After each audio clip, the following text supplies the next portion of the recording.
आज का नया टॉपिक है वो है लैमार्कवाद। देखो, लैमार्कवाद एक हमारे जीव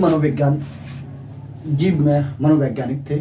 इन्होंने कि जिराफ का विकास किस प्रकार से हुआ, इस बात का इन्होंने अध्ययन किया और उन्होंने निम्न निष्कर्ष निकाले।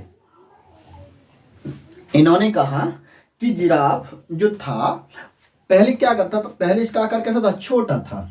जिराफ क्या था, पहले छोटे आकार का था। ठीक है, जब छोटे आकार का था तो जिराफ फिर लंबा कैसे हुआ, इन्होंने इस बात का इस पे डिस्कशन किया। तो जिराफ जो हमारे लैमार्कवाद थे उन्होंने कहा कि जिराफ जो छोटे आकार का था, इसने क्या करा, ये पेड़ की ऊंची ऊंची टहनियों को खाता था। तो इसके शरीर था वो क्या होता, खिंचता था ऊपर के लिए, शरीर खिंचता था, वो इस प्रकार से खाता था। तो उसकी गर्दन भी क्या होती थी, ऊपर खिंचती थी, जिस कारण इसका जो तनाव होता था, इसकी जो संतान थी, मतलब पहले उसके पिताजी ने खाई, फिर उनके बच्चों ने खाना शुरू कर दिया, फिर उनके बच्चों ने, फिर उनके बच्चों ने, इस प्रकार से ये प्रक्रिया बार बार चलती रही।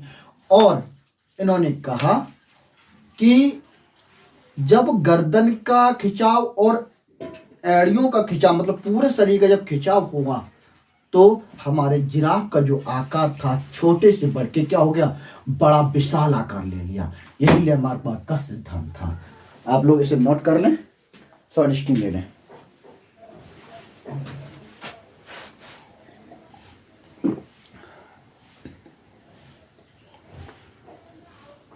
आई होप आपने शॉर्ट स्कीम ले लिया हो गया। धन्यवाद। फिर क्या हुआ, डार्विनवाद आई। डार्विनवाद कह रहे थे कि डार्विनवाद ने कहा ये आनुवांशिक गुण है। क्यों, उन्होंने कहा, उनका मानना ये था, डार्विनवाद का मानना ये था कि जो जिराफ थे वो पूर्वज ही लंबे थे, उनके पूर्वज ही थे, पूर्वज जी जैसे लंबे थे वैसे ही आकार के आज बन गए। यही तो आनुवांशिकता कहती है, यही आनुवांशिक होता है। यही क्या होता है, आनुवांशिक होता है। यही क्या होता है, आनुवांशिक होता है। अगर ऐसा होता, आप एक कल्पना करो, अगर ऐसा होता तो जो व्यक्ति लंबा था, खली था, जैसे खली है, वो खली है, तो उसके बच्चे भी खली होते, वैसे ही बनते वो जाके, उसका शरीर जैसे ही बनते। लेकिन ऐसा नहीं है, इसका मतलब डार्विनवाद फेल हो गए। लेकिन हाँ, आनुवांशिक क्या होता है, आनुवांशिक होते हैं गुण होते हैं, ना कि उसके शरीर पर कोई इफेक्ट पड़ता है। शरीर पे इफेक्ट नहीं पड़ता है। आपने देखा होगा किसी के फादर है इतने बड़े, किसी के फादर क्या है इतने बड़े, और उनके बच्चे हो गए इतने लंबाई के। तो ये क्या होते हैं, ये आनुवांशिक गुण नहीं होते हैं। आनुवांशिक गुण होते हैं उनके शारीरिक क्रिया को निर्भर नहीं करते, प्रभावित नहीं करते, उनकी मानसिक क्रिया को निर्भर करते हैं, उनके अंडाणुओं को निर्भर करते हैं, उनकी चाल ढाल को निर्भर करते हैं, ना कि उसके शरीर के लिए। इस चीज का जीव। और फिर डार्विन ने क्या कहा, जीवन संघर्ष में जिराफ अधिक उपयुक्त पाए गए, इसलिए प्राकृतिक चयन के कारण छोटी गर्दन वाले जिराफ क्या होते चले गए, नष्ट हो गए।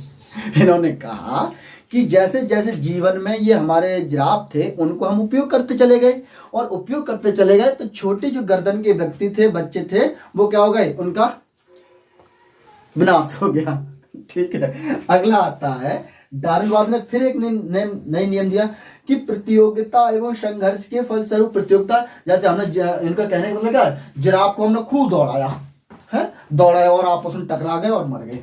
इनके कहने का मतलब ये है, देखो ये कह रहा है, प्रतियोगिता एवं संघर्ष के फलस्वरूप प्राकृतिक चयन के अनुसार लंबी गर्दन वाले ही जिराफ बच गए, छोटी गर्दन वाले जिराफ खत्म हो गए। अगर ऐसा होता तो छोटा आदमी आज के युग में जीवित नहीं रहता, सब बड़े बड़े जीवित रहते। आज के लिए इतना ही, धन्यवाद।